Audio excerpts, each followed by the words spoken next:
England versus Australia. The Ashes. A rivalry that is steeped in history, that has simmered for more than a century and continues to burn today.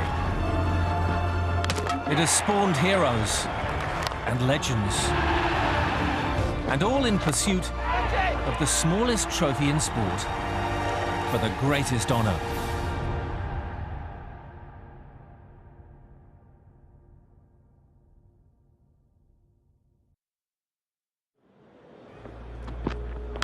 In 2014, Australia halted the most serious England revival of recent times. Their crushing 5-0 whitewash in the 68th Ashes series gave the world a reminder of the importance of cricket's oldest and fiercest contest. In an age where 5-day test matches are regarded as a dying art, the Ashes is more relevant than ever. The pinnacle of cricket is still test cricket, and Ashes cricket is right up the very pointy end of the pinnacle.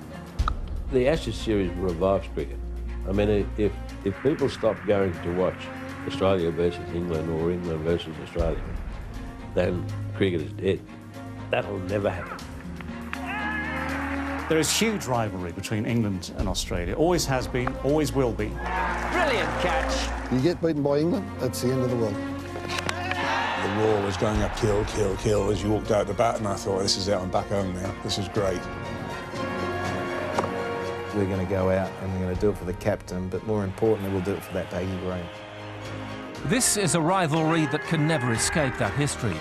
To understand the Ashes, you have to start at the very beginning. You can never get away from the history of the Ashes. It's been going on for a long, long time, well before any of us ever trod the earth.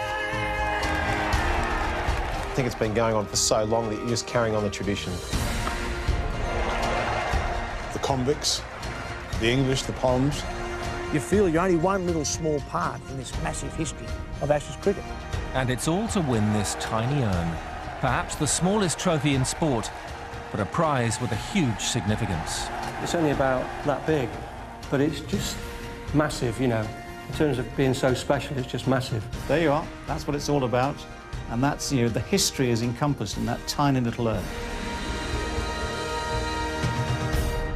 In 1882, Australia won their first test on English soil and placed a satirical obituary in an English newspaper, heralding the death of English cricket. It read, "The body will be cremated and the ashes taken to Australia." But it was not until 1905 that the Ashes was officially recognised as the name of this cricketing contest between England and Australia. What had been a friendly rivalry turned more serious in 1930, when an inexperienced Australian side reclaimed the Ashes in England. Australia had with them a 21-year-old batsman named Donald George Bradman. I think there's only one word to describe Don Bradman. He was a freak. There's no doubt about that. He was such a brilliant player. In that 1930 series, Bradman scored 974 runs at an average of more than 139. Still a world record. That performance persuaded England captain Douglas Jardine to adopt an extraordinary new tactic of aggressive short-pitched bowling when England went to Australia in 1932. In the last game at the Oval in 1930, he showed a little bit of vulnerability against the short ball, and that led to the astonishing decision by Jardine to implement it and get Harold Larwood to do it. And it was within the laws of the game, not within the spirit of the game. And of course it was very effective. And that's when Bodyline was born, in essence. Bradman and his Australian teammates couldn't cope with the constant barrage from Harold Larwood and the English bowlers. England ran out 4-1 winners. But the Bodyline series fueled the flames that transformed this rivalry.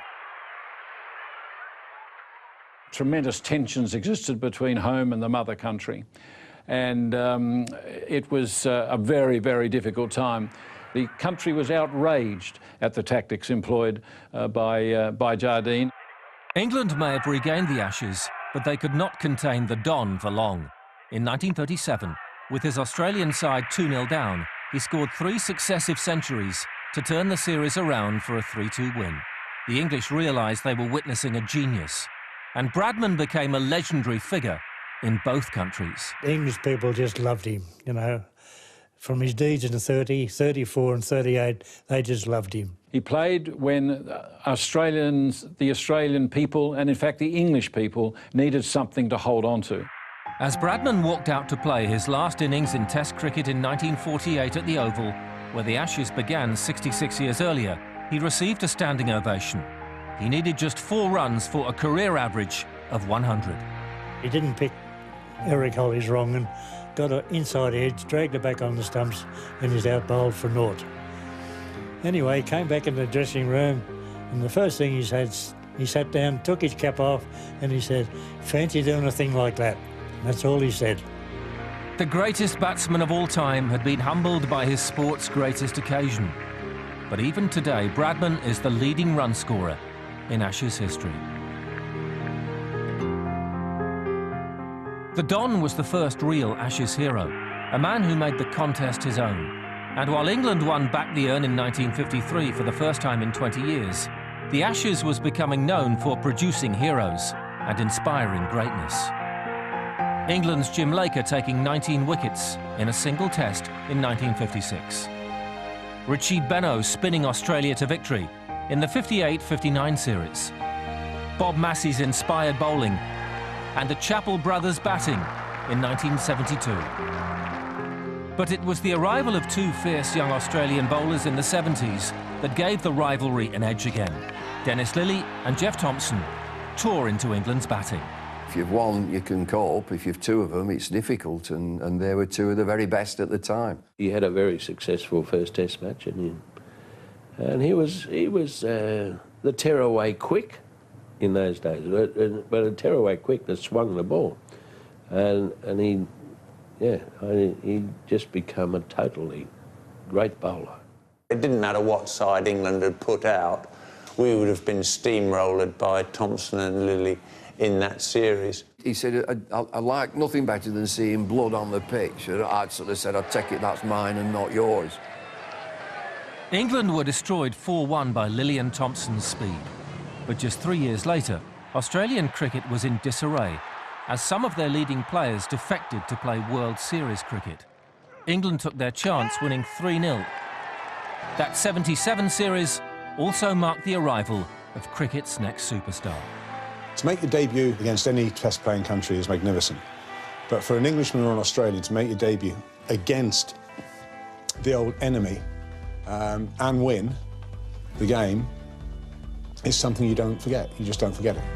If England were to regain the urn in 1981, then Botham would have to play a crucial role when they hosted the 51st Ashes. England's larger-than-life all-rounder was now their captain. There was a man who was completely fired up by the contest, by the personalities on the other side, and a man you would follow. But England were coming into the series following a crushing defeat to the West Indies. Botham had yet to inspire his side to a win. It was a pretty disparate bunch that started the summer against Australia. We should have won the first Test match in Trent Bridge. We narrowly lost it. And then came the rain-interrupted match at Lord's and Ian's resignation stroke sack after the game. Botham's inauspicious start to the first 2 tests brought an end to his winless 12-match captaincy. Mike Brearley, who'd retired in 1979, was surprisingly reinstated as England captain for the remainder of the series. His first priority was to get the best out of his predecessor. He just said, well, do you want to play? I said, pardon? He said, are you all right to play? I said, don't confuse me with one of these guys that, mental problems about what's just going on. Of course I want to play. I seriously want to play. And he said, good, because I think you'll get 10 wickets and 100. Losing the captaincy was like a millstone being removed from Ian's neck. He could go back to being one of the lads. As Brearley and Botham arrived at Headingley for the 3rd Test, few gave England a chance of turning the series around. The 81 Headingley game is iconic. It was an extraordinary match. First of all, it's not a very good wicket. Australia did amazingly well to get the total they did in the first innings. Had a bit of luck, but you need a little bit of luck on wickets like that. Botham took 6 wickets for 95 runs in Australia's first innings, and scored a 50 in England's opening effort. But Australia were able to make England follow on. The game and the series appeared over. The Australians were beginning to swagger and thinking that the Ashes 1981 belonged to them.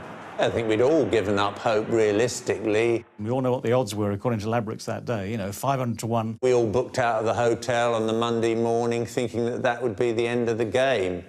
But Ian had other ideas. When Botham came to the crease, England were in disarray. They needed 122 runs just to make Australia bat again. I went out there and I thought, well, I'm not going to go down without asking the question. And if it was in the up and pitched up at me, or if it was short, I was going after it. And that's what I did.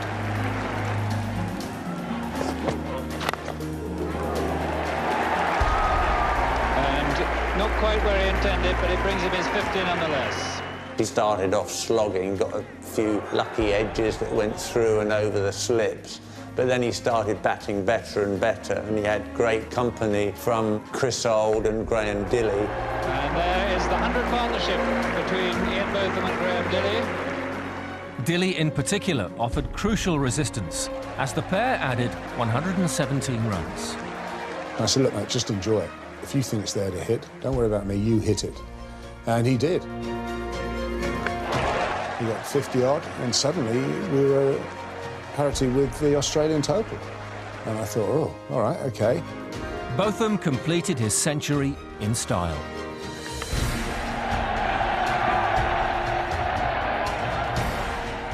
And to see a game change through 180 degrees like that, you seldom see that in any class of cricket, let alone in an Ashes Test match.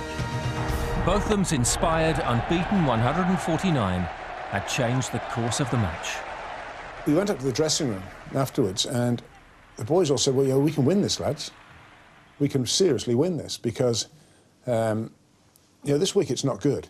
Australia got off to a good start, 50-odd for one, and then Bob Willis persuaded the captain that he should have the slope and the breeze. I said to Mike, I'm a bit too old to be running up this hill from the football stand end. I better have a go from the other end. And Mike just said, I just want you to run in and bowl as fast as you can.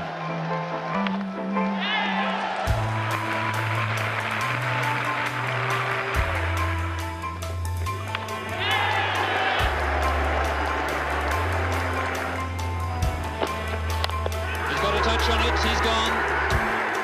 To be in the field, watching Bob Willis come down the hill, steaming down the hill and picking up wicket after wicket, to be part of that atmosphere where you just felt that it was building step by step, that we might actually have a chance of winning this game against the odds. I think it was about 16 overs, 8 for 43. And that was the game. For one bowler to run through the Aussies and pick up 8 wickets, you couldn't have written a script for it at all. England and Botham didn't look back. In the next test, he destroyed Australia again. But this time, with the ball. That's it this time. His bowling feats at Edgbaston really knocked the stuffing out of Australia. And Botham sealed England's 3-1 series win with a brilliant century at Old Trafford. If there was a mission in life for Ian Botham, it was Aussie bashing. For Mike Brearley, it was a third Ashes victory as captain. Under David Gower, England won again in 1985 on home soil. A year later, they travelled to Australia, aiming to put their seal on a decade of dominance. But it was now a very different England team. We were billed as the worst side ever by the Australian press, I hasten to add, ever to make it out to Australia, ever to make it through immigration there. And we had our own, it's a famous quote, we had our own journalist, a guy called Martin Johnson, who I've known so well for donkey's years, who said, the only problem with this England side is they can't bat, bowl or field. Right quote, wrong team. Against all expectation, England triumphed again. And it was that man, Botham, who caused the real damage, scoring 138 in the first test. It set the standard as England went on to win the series 2-1. It wasn't a happy time for the Australian team, and particularly not for me in Brisbane, Ian Botham. We had England in a little bit of sort of trouble, and Ian Botham came out, took the game away from us. To go down under, to win there, is a big feather in the cap. When we did it in '86-7, we did it in style. It was just all over in a flash, and Alan Border at that time just made a stance that, you know, we've got to mongrel up and get a lot tougher about our cricket. Alan had been there in '81 and '85, and he felt in both those series that Australia got soft as the English summer went on. So in '89 he said, right, that's it. No wives, girlfriends, partners, parents, anyone in the hotel. We are here to win the Ashes. They weren't coming over here to be our mates. They were coming over here to get the Ashes back. Like England had been in '86, Australia were written off in '89. But Captain Alan Border had other ideas. He'd been playing county cricket, had a dossier on every English cricketer, batting, bowling, wicketkeeper, so when a new bloke came into the side, we knew exactly what we were going to do to him. Secondly, he also made a conscious effort not to go into the English change rooms, which for Alan was not an easy decision for him to make, because he did like to have a beer with the opposition. He wouldn't speak a word to me. We'd been friends for years off the field, and he didn't speak to me until he'd got 4-0 up in the series. Got a bit of a sniff at it, and won the first Test match, and from there it just sort of snowballed. Border, Taylor, Hughes and the rest tore England apart for a 4-0 series win. Humiliation at the hands of England in the early '80s gave rise to the greatest Australian team of all time. A team that changed the face of modern cricket forever. The expectancy of the standards from each player just went through the roof. And they found the players to do it. And there was no player quite like Shane Keith Warne. His first ball in Ashes cricket at Old Trafford in 1993 rocked the entire sport. First ball, the bail is off. He's bowled him. Gatting can't believe it. It was just a pure fluke, the Gatting ball. To do that first up, I suppose changed my life more than anything else, but you know, to bowl the perfect leg break that you dream of bowling, you practice in the nets for so many times, then deliver it your first ball was, I suppose, fate. First ball of an Ashes series, and to bowl that first up, that's just warning. I would have loved to be a fly on the wall in the English rooms, because there would have just been that panic on what's gone on here, and to see that first ball just sort of curve into leg stump, spin back and hit the top of off stump, it was just almost the perfect ball to bowl. Coming for the first Test match, you know, the first game to set the tone for the rest of the Ashes series for me, I couldn't ask to do anything more. Australia's newest star destroyed the England batting lineup.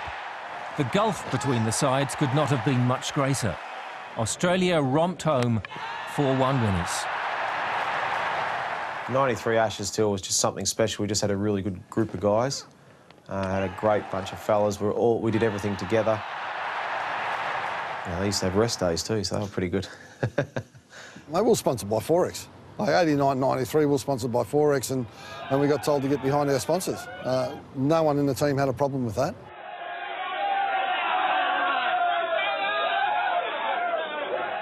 I felt like I was in a rock and roll band. You know, it was just getting better and better and better, and I was on the crest of a wave. Wasn't thinking too much other than just loving batting, loving being part of it. Alan Border had instilled a winning mentality in this Australian side, and an aggressive edge too. But this was a contest that had always been played tough. The Australian team is hostile as well, within the boundaries of usually what's acceptable, although in the early '90s they probably overstepped the mark a bit. If we thought someone was mentally weak, verbally we went at them hard to put them under the pump. You've got Big Murph Hughes, whose whole task, I think, was just to be totally nasty and aggressive to everybody he came across. You're hoping to strike a nerve. There's always the fallback of, you know, someone's mum. You always hit that. And if you don't get upset when someone has to go at your mum, then there's something wrong, isn't there? There's so much talk about sledging and aggression. Look, we're playing a physical sport. It's you know, I've got that ball in my hand, or I'm batting, and Dennis Lilly's got the ball in the hand, the other end. He's not running up to the ball with little half-out volleys so I can hit them back past him. You know, he wants to get me out one way or another. And it's the same when I'm bowling, it's the same when you're batting. It's a competition, and it's not for the faint-hearted. But the competition was beginning to fade from the Ashes. Alan Border had started the procession. Subsequent captains Mark Taylor, Steve Waugh and Ricky Ponting followed his lead. Between 1989 and 2004, Australia won 8 successive series. We were slowly getting better and better, and England weren't. We were probably at our peak of our individual powers around that time, and we had a great belief. The culture allowed a young guy to be blooded and just quickly learn what it meant to earn the baggy green cap. The expectation, the discipline required. We had fun as well, but there was this just roll-on effect from the talent that we had and we'd been able to nurture. 2 great bowlers with a very solid batting lineup and a very good keeper. That's a pretty useful combination to win Test matches. But by the beginning of the 2005 Ashes series in England, there were small signs that the balance in power was starting to shift. From 1 or 2 England cricketers, there was a little bit of mental disintegration, there was a bit of mental baggage.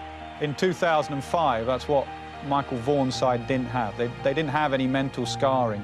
You know, they hadn't had too many bad vibes against Australia. Unfortunately, for several of our senior players, it was a big surprise, and it shouldn't have been. I can tell you that in preparations for 05, we didn't talk about the other team once. It started out in a very good fashion at, you know, at Lord's, and there was a situation where I had a moment with Ricky Ponting and he said, "Oh, same old England here." And there was this air of confidence about the Australians. Having gone 1-0 down, England surprised the Australians with their aggressive batting and powerful bowling attack in the next match at Edgbaston. They levelled the series in thrilling fashion, winning by just 2 runs. I think that series really did capture everyone's imagination too, not just cricket lovers, but everyone that was here in England or around the world was tuning in and watching because there was such great cricket that was on show. Every game was an event. I thought that's the best series that I've ever seen, and they were ding-dong battles, weren't they? The 4th Test brought more drama. Substitute fielder Gary Pratt running out Australian captain Ricky Ponting seemed to symbolise Australia's fragility, as England took a 2-1 series lead.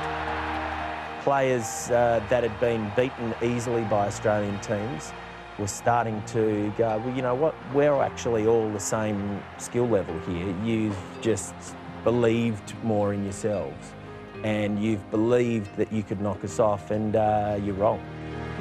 When bad light stopped play in the 5th and final Test, a draw was enough for Michael Vaughan's England side to hold on for a 2-1 series win. After 16 years, England had finally regained the urn, and the greatest Australian team of all time had been humbled in perhaps the greatest Ashes series ever. I hated losing it. It's the only series I lost. I probably would have retired after 2005 Ashes if we had have won. Unfortunately, we didn't, so I sort of made a bit of a pact to myself. I'm not going to retire till we won the Ashes back. For many, the 2007 Ashes was over after 1 ball. If you look at Harmison running in, bowling the first ball of an Ashes series and bowling it to Flintoff at second slip, that also was a moment. And we know how that series ended up for England, so it's interesting how it can pan out. England suffered a 5-0 series whitewash, but by winning 3 consecutive Ashes series from 2009, it seemed they had banished memories of humiliating defeats at the hands of Warne and McGrath. But when Australia destroyed the old enemy in 2014, it highlighted the ebb and flow of this ancient contest. Still being played at the highest level, at the highest intensity, and reviving cricket. The rivalry between England and Australia is still very much alive, perhaps more than ever. I think it's become more intense. Every day you spent involved in an Ashes game, you were in a proper battle. It's been reignited and reinvigorated as a properly dramatic contest. If you ask an Australian, he wants to win an Ashes series in England against the Poms, and the Poms want to go down and win a game in Aussie against the Convicts. Everyone sort of talks about the history, the tradition, the rivalry between the 2 countries, the great Ashes battles, and you know, you go back over the years and everyone remembers them. I don't mind seeing England lose if they lose with dignity and style and they're beaten. You don't want to see your team capitulate. When you see them beaten in a gladiatorial way, which is what the Ashes is all about, I'm fine with that. I can live with that. It's simply the series that you want to play in above all others. You ask any player, where does he want to play? He wants to play at Lord's against Australia, or he wants to play at the MCG against Australia. So that's the way it is. We're stuck with it. Quite right too.